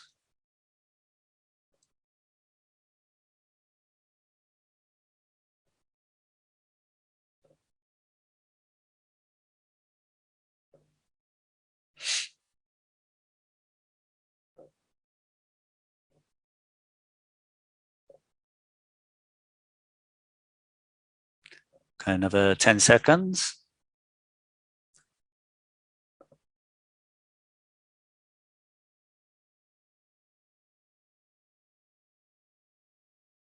Okay, good. So lots of correct answers there. There we are. So important to bring a helmet. So a helmet is the answer. So there's the spelling of Valentine. And route. Now in American, that will be route. So it's important to sort of recognize that. There are lots of British speakers in IELTS. So, and remember that the theatre can be spelled with R-E or E-R. So R-E is the British way of spelling it. Okay, there we are. Okay. Now, so always use the transcript. Once you've done that, work out the answers from it. You can also use it for speaking and pronunciation practice as well. So once you've listened to it, you can, for example, practice with a friend and read out the script to each other and then compare as well. Remember to write down any unknown words because they may come up again in the future. Listen to both UK and US recordings and be careful about the spelling and pronunciation of them. All right. Like I said, the theatre, they accept both. So it accepts the British and the American way of spelling it. Okay, so we move down now to the bits that you need more information. So you need to use your kind of background or world knowledge for this. You need to kind of guess from the evidence about the setting of the listening. So like in the previous one, it was booking a holiday. Infer the roles, especially for section 3. For section 3, it's always about education and training. And so the language will be, for example, linked to two students and a tutor. And so be aware of what you're listening to. Think about the causes and effects, especially in section 4 as well. And think about the unstated details of a situation. So using the intonation. Okay. And very important, anticipate questions. So predict what it could be mentioned before you listen. And that's why you get time. You get about 30 seconds for section 1, 2, and 3 to look at the questions. So some of these questions that you'll get, multiple choice, like this, or classification where you get lots of options, and the lovely maps. So I'm going to have a little practice of these. So for multiple choice and classification, got to make sure that you take in more information, okay, because there are many options for this. Understand the speech acts. So section 3, basically the way they have said. So don't forget, it might not be in kind of order, but they will talk about each option in different ways. Okay, and be aware and predict the situation. Okay, so let's have a little practice of this. So this one, predicting a sculpture park. And you think, okay, where can we find a sculpture park? You know, you may have been to one. And think about the kind of setting for this as well. So something to do with nature, the way, and artists in a sculpture park. And so when we look at our options, the land where the sculpture park is located now, was previously. So completely covered in forest. So completely you focus on. The other one, the site of the previous house. So if so, something happened before. And occupied by a factory. So you think about what kind of language you would use for factory, you know, like a plant or machinery. Yeah.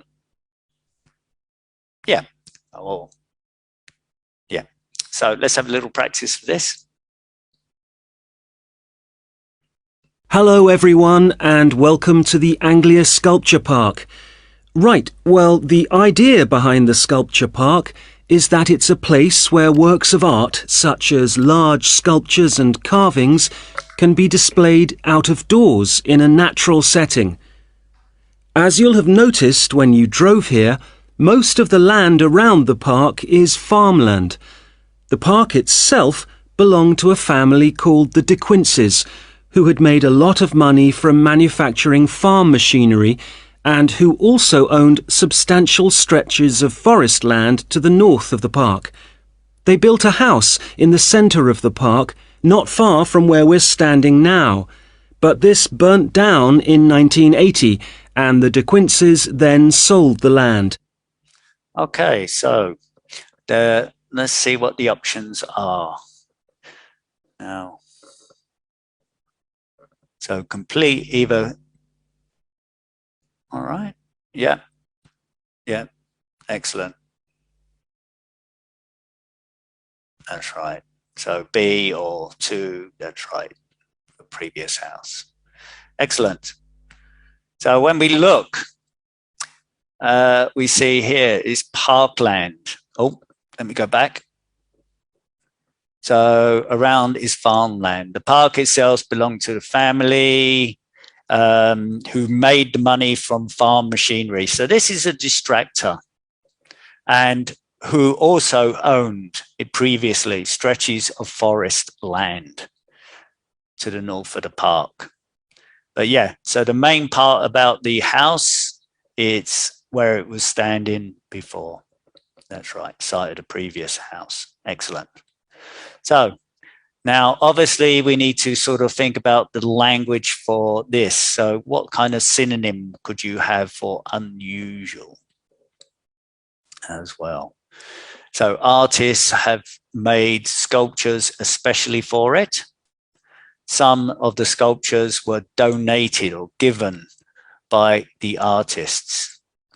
And it only shows contemporary sculptures. So contemporary meaning modern.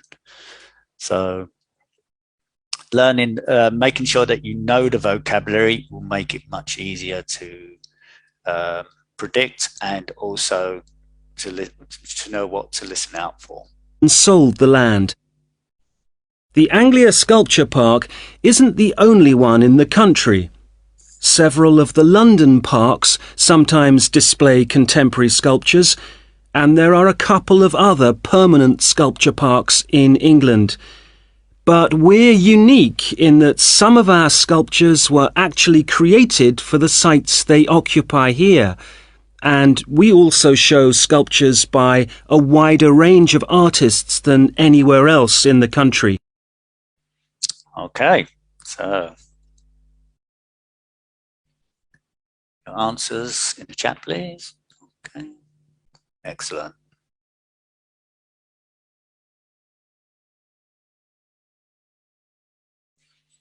Okay, all very good listeners. Excellent. That's it. We are unique, unusual, in that some of our sculptures were actually created for the site they occupy here. That's right. So artists have made sculptures especially for it. That's right. And so, and once again, if you got that wrong, then just go back to the transcript and work out why. All right. Okay, we'll have one more little go at this, and then we'll move on to the maps. So what was the theme of Joe Tremaine's burnt sculpture. Okay, the contrast between nature and urban life. So in that way, we need to listen out for any comparison. The effects of man on the environment. So if you are listening to this part, you would need to think about or listen out for the cause and effect language and the violence of nature. Where else in the country? For example, at present we have an exhibition by Joe Tremaine of what he calls burnt sculptures. These are wood and stone sculptures that he's carved and marked with fire to illustrate the ferocity and intensity of the forces that have shaped our planet over millions of years. They look really dramatic in this rural setting. Okay.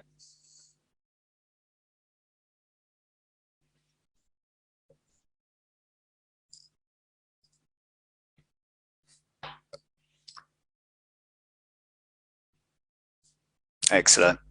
That's right. Okay. These are wood and stone sculptures marked with fire to illustrate the ferocity and intensity. So the violence of nature. So it doesn't use the word violence, but we can use the other language to identify that. Excellent. Right. So now I'm going to go on from this, so we can have a little practice of the maps. So with maps, you've got to make sure that you have an awareness of the map itself, and especially the language, the directions, and all the language linked to that. Got to think about larger chunks of information and matching it to the broader diagram.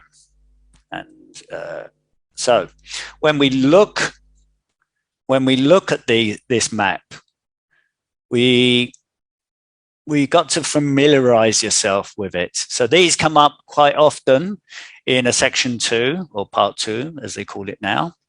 And so when it has a compass point here, then we know that they will be using that compass point. So not just if it says just north, draw on the paper, or think about north, east, southwest. So northeast, southwest, northwest here, but also to write down and identify, because that this is the right side of the map and this is the left side of the map. Because sometimes you get the right and left mixed up. If you do get lost, then just try to move on. Don't, because if you get lost once and you're trying to find out where you are, you might actually miss the next one. So try to think about where they move on to the next part of the talk. All right. Think about some of the in the map, like trees here. We've got the upper lake, the lower lake, and obviously the bridge. Think about what, these are obviously paths, and the kind of, in your head as you're listening, think about, okay, how do we describe this as well? Generally, when you get these kind of ones, that's a bit of a clue that this will come up, and they could be an option there. So think about also, where is this? This is in front of the education center, and this is along from it. This is next to each other. Right. So let's have a little practice of this. Now listen and answer questions 17 to 20. Now, let me just tell you a bit about what you can see in the sculpture park. If you look at your map, you'll see the visitor centre, where we are now, at the bottom, just by the entrance. Since we only have an hour, you might not be able to get right around the park, but you can choose to visit some of the highlights. You might like to take a look at the Joe Tremaine sculptures, which are displayed on this side of the upper lake, just behind the Education Centre and near the bridge. They're really impressive, but please remember not to let your children climb on them. One of our most popular exhibitions is the Giorgio Catalucci bird sculptures. They're just across the bridge on the north side of the lower lake. I love the way they're scattered around in the long grass beside the lake, looking as if they're just about to take to their wings. You could also go to the garden gallery. It's on this side of the upper lake. From the visitor centre, you go to the education centre, then keep on along the path and you'll see it on your right. There's an exhibition of animal carvings there which is well worth a look. We also have the Longhouse. That's quite a walk. From here, you go to the bridge and then turn left on the other side. Soon you'll see a winding pathway going up towards the northern boundary of the park. Go up there and you'll find it at the top. They have some abstract metal sculptures that are well worth seeing if you have time. Okay, well, now if you... Okay, there we go. Yeah.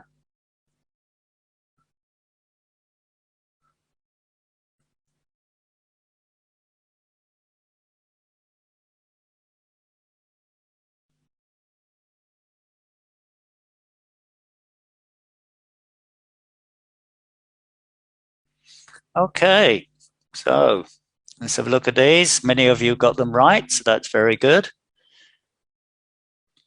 So you might like to take the Joe Tremaine sculptures on this side of the upper lake, just behind the education centre and near the bridge. So when we look at that, yes, the answer is E for that. Very good. And once again, when you get if you've done practice listening, follow the map with the transcript. Then Giorgio Catalucci bird sculptures, they're just across the bridge on the north side of the lower lake, So this is C. Okay. Then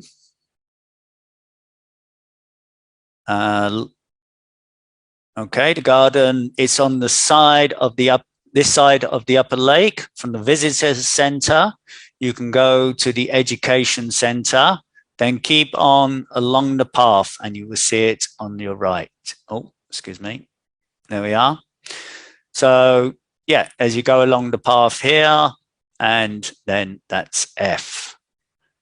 And often they go back to the visitors center as well.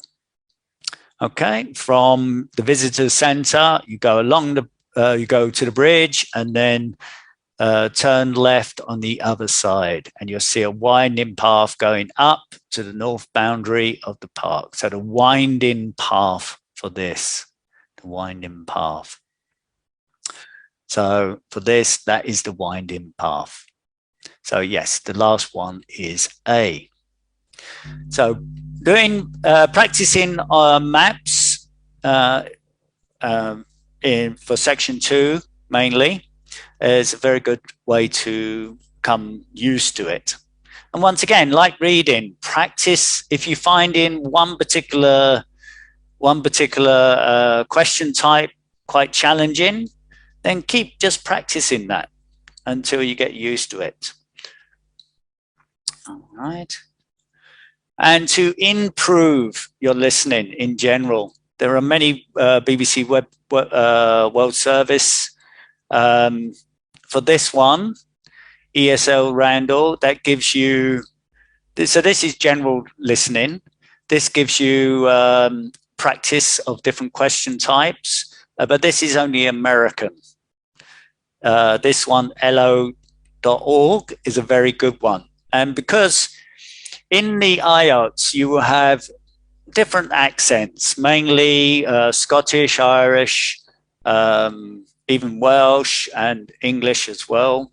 You have New Zealand, Australian, and American. So get used to those kind of accents as well. All right, don't forget, while you're practicing general English, you can get your listening from songs, of course, and to watch a movie without subtitles and play it back and with the subtitles to see if you were correct. There are many many sites that you can use. TED Talks. There's some for ESL. But for the IELTS practice, okay, listen to part or section 1 to 4 from different books. Okay, the sort of today's format for IELTS from the Cambridge books are from 5 to 16. And once again, think about what you've got on mini IELTS. So they give you a little practice of them as well. There are many sites that you can go to practice listening. That's the beauty of the internet. Okay. All right. So are there any other questions regarding listening or regarding listening or reading?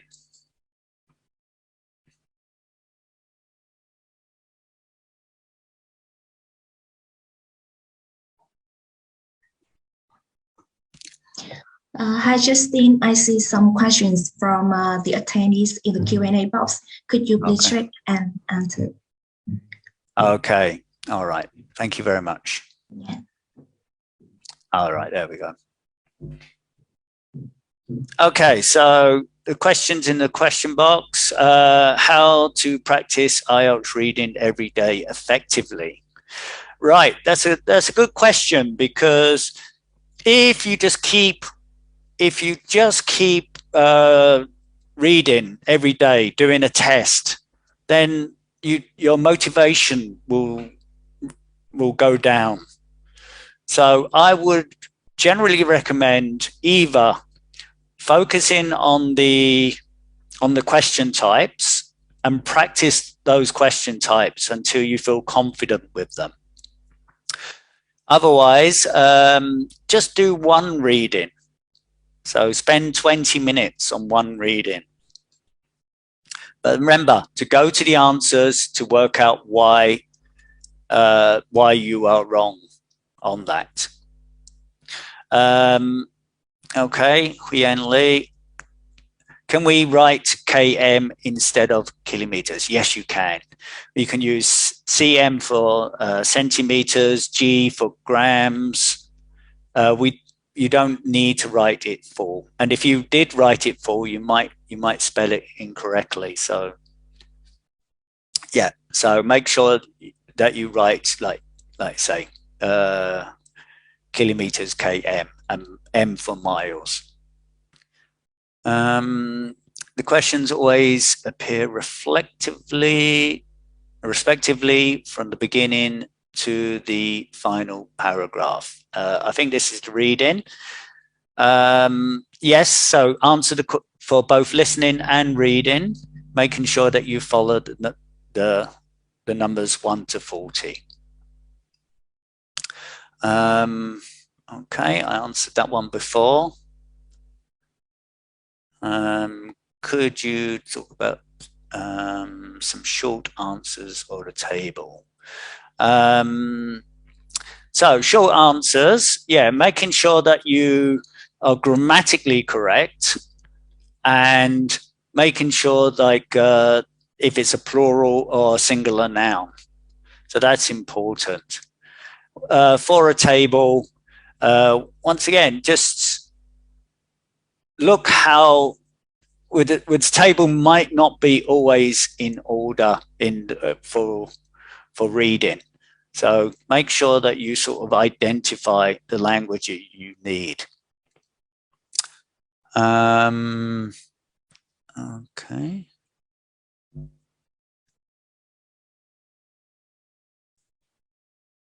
Yeah, so someone mentioned about the time for IELTS reading.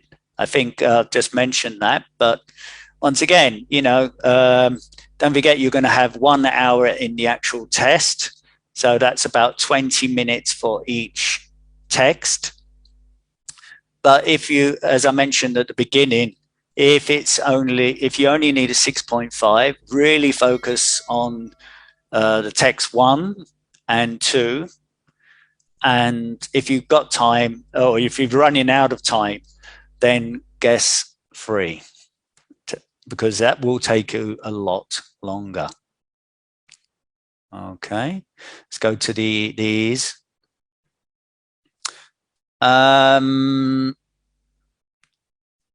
Okay, so share a little bit of part 3. I don't have any queued up ready for part 3 listening, but remember that it will be generally it's 2 students, but sometimes you have also 2 students and a teacher or tutor.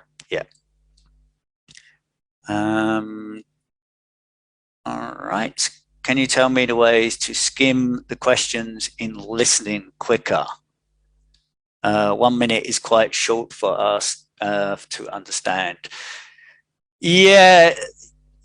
So when we get these kind of questions, let's go back to this one at the very beginning. Let's go back to, a second. Yeah. So when you're skimming, if you're doing the written test, really just recognize what you need to you know, highlight. So the prepositions as well, and knowing that this will begin on that particular day. And remember that there are more than one choice. Yeah. So I highlight no more than as well. Okay. And so each day you would highlight that, and on average. So making sure that you identify and quickly, once you keep practicing, you know, preparing for the actual listening, it should become a lot quicker. Once again, you know, you don't have to do full tests every day, but maybe just do one section or even 2 sections. And if you're struggling, for example, in a section 1, then practice that several times until you feel more confident. What else we got? What do you think about dictation method in listening? So I think dictation, I think if you're listening and writing, I think that's what you mean.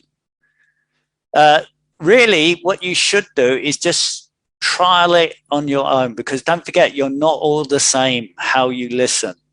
Some people make notes as they're listening, and that might work for some of you, but not for others. So what I would generally try to do is trial it.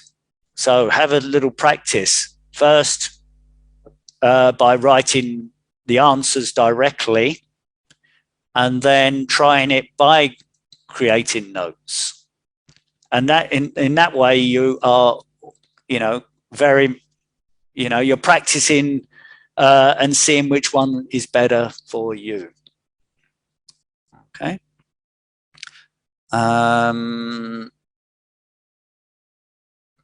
Okay, could you let me know again how to deal with matching headings? Okay, well, I think we really covered this point, but once again, you know, practicing your skimming skills is very, very important.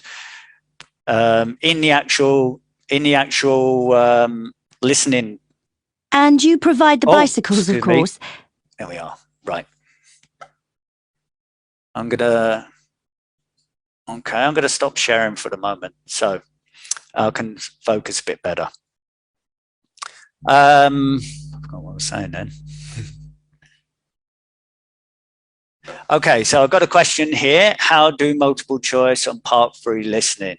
I often confuse the mentions. That's right. So generally in the section 3, you will if they are students, it will be a male and a female student, and so you need to identify that.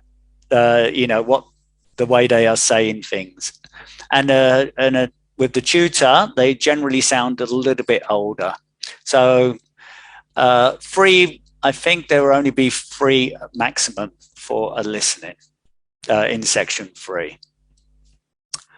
What else you got?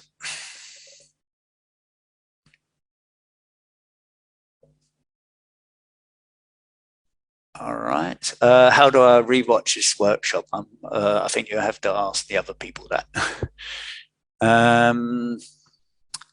What do you think about the linear thinking method? So I've assumed that well, basically, if you're seeing it in a linear, then making sure that you know the linking words, the connections between them, and with a table, then it would generally go across that way. Okay, horizontally. How to avoid things that make confusion of information. Example in part 1. Once again, by familiarizing yourself about the situation. And once again, once you've listened, then go to the transcript and work out why you were wrong. That's the best method. Don't just go, oh, I was wrong, and then move on to the next point, you know. So analyze is very important. Okay. I'm afraid I can't give you the PowerPoint. Hopefully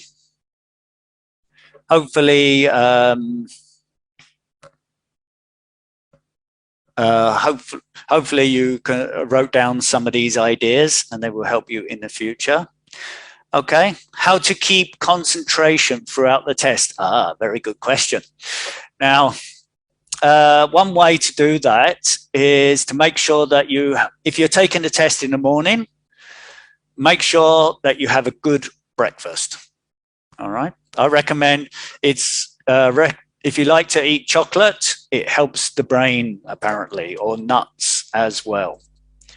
Don't forget that listening will be the first test that you take. All right. So that should help you, making sure that you've got a full stomach.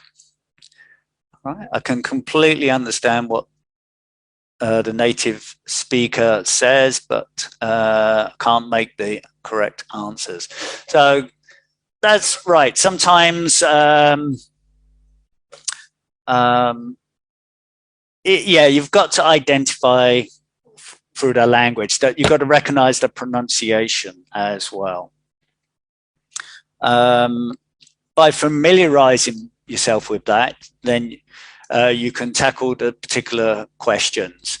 And if, for example, you listen to the Cambridge IELTS Cambridge practice tests, then as you keep practicing, you can hear some of the same speakers as well. So maybe that if you listen to those, they may come up again in the future. And so you sort of recognize them.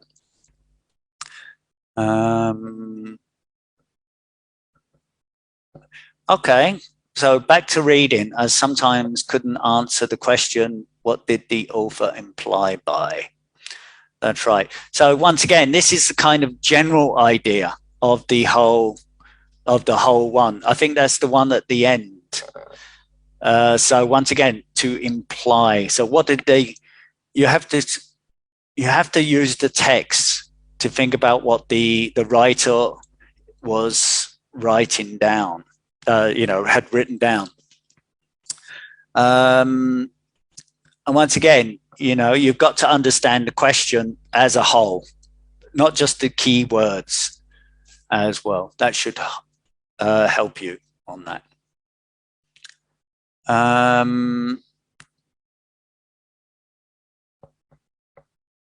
So to improve listening skills on numbers, there are several sites that you can go and practice on them for numbers, but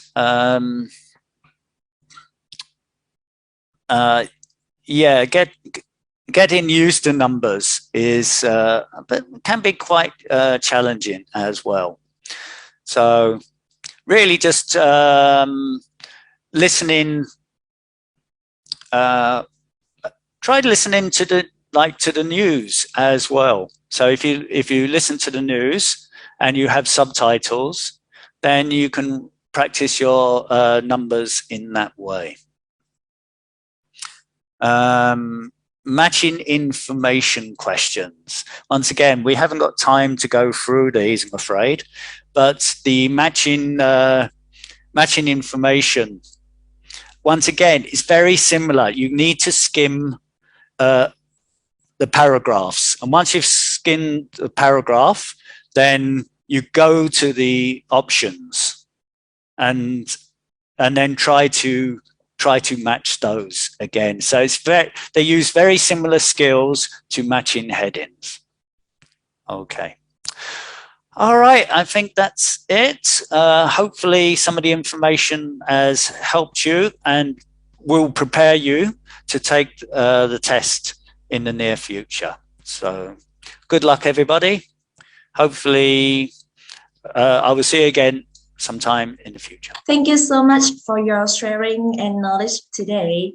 I believe that the attendees will find it helpful for their IELTS journey in the upcoming time. Thank you once again. Các bạn tham dự hội thảo thân mến, vừa rồi thì chúng ta cũng đã trải qua khoảng hơn 2 tiếng cùng với thầy Justin với những kiến thức vô cùng hữu ích về kỳ thi IELTS Listening và Reading. Mình tin là quá trình học tập và ôn luyện kỳ thi IELTS nó không là rất là dài. Một buổi hội thảo ngày hôm nay khoảng tầm 2 tiếng thì sẽ không thể nào mà chứa đựng đầy đủ những cái thông tin cũng như là kiến thức cho các bạn được, tại vì học IELTS nó thực sự là một quá trình nó khá là dài cho các bạn ạ. Tuy nhiên thì mình cũng hy vọng là những cái thông tin và những kiến thức mà thầy Justin Peck vừa mới chia sẻ với các bạn ngày hôm nay sẽ có ích một phần nào đó trong cái quá trình chuẩn bị cho kỳ thi IELTS, cũng như các bạn có thể vận dụng được những cái kiến thức cũng như kinh nghiệm của thầy đã chia sẻ vào cái kỳ thi IELTS sắp tới của mình để tối ưu hóa điểm thi listening và reading của các bạn nhé. Mình hy vọng là trong thời gian tới IELTS IDP sẽ có cơ hội để đón tiếp các bạn trong những chương trình hội thảo hấp dẫn hơn nữa. Cảm ơn các bạn đã dành thời gian tham dự buổi hội thảo ngày hôm nay của IDP. Nếu sau buổi hội thảo ngày hôm nay các bạn có bất kỳ câu hỏi nào dành cho IDP nữa, các bạn hãy đừng ngần ngại inbox cho IELTS IDP Education, hoặc là các bạn hãy gửi email cho IELTS IDP. IDP sẽ sẵn sàng trả lời và giải đáp tất cả các câu hỏi của các bạn.